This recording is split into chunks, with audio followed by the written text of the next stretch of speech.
Hello everyone, my name is Elizabeth and I'm a Youth Services Librarian at the Westmont Public Library. And today we're going to create our tide pool art. Now the supplies you're going to need to create this artwork are crayons, watercolors, a cup of water and some paintbrushes, and finally markers.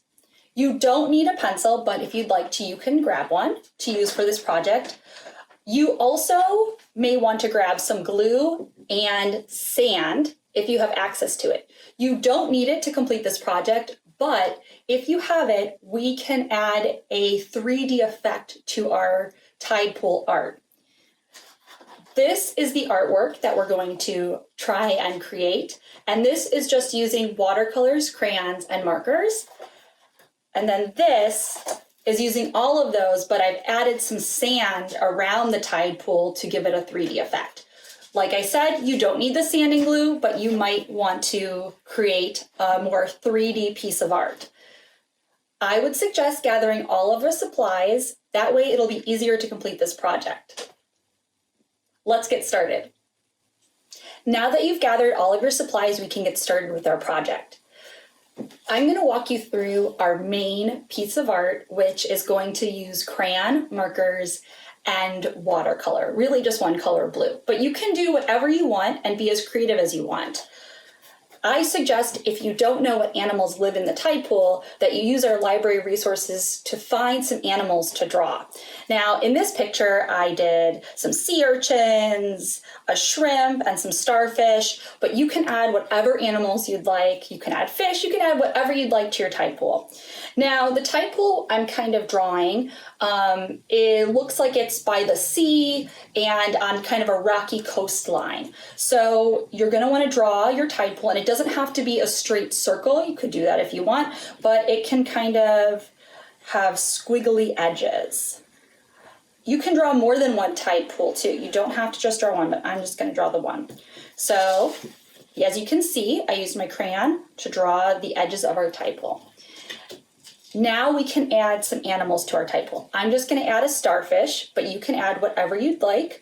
But I just want to show you the technique we're going to use. So what happens, crayons are made out of wax, and wax repels water, and it repels the watercolor. So that's what gives it this really awesome 3D effect. Now you can color in all of your sea creatures completely, or you can leave some gaps where the watercolor can be seen through it, and it adds to the 3D effect, like you can see with my shrimp here. I didn't quite color him completely in like I did with the shrimp here. So you have a more 3D effect.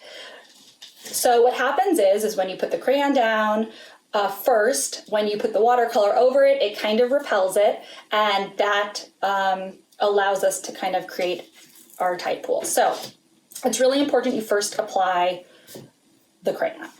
So I'm going to draw my starfish. So you might want to research what different kinds of starfish you could draw. I just kind of am doing a generic starfish.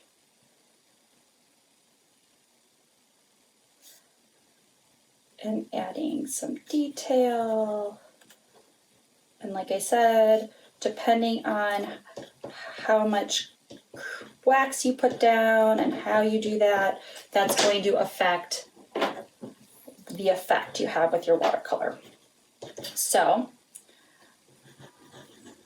I'll just do some other objects in the water so that we can kind of see the effect. So you can kind of see how the watercolor works. So we have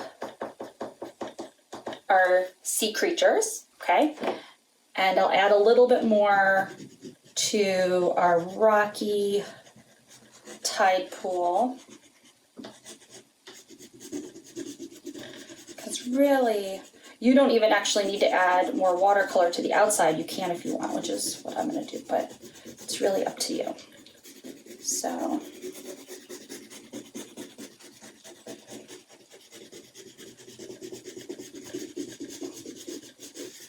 all right, so Now it's time to apply our watercolor. So this is the final product. So you can see my starfish, my sea urchin, and I just did some little sea creatures there in the yellow. And so I'm going to take my brush and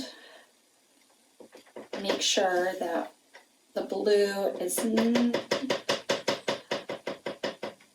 All right, now we just try and keep the watercolor in our tide pool. So see, I'm trying to keep all of that blue for the water in the tide pool.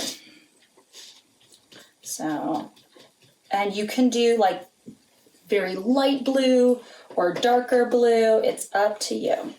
But as you see, the crayon will start repelling the watercolor, so that paint. So it'll start repelling it as you paint over it. So I'm just going to pull the water and paint around the tide pool. So just keep pulling that water around. This part goes pretty quickly. So, and it's kind of fun to see the water sort of 3D effect with all of the crayon. So there we go. All right. All right, the tide pool is there.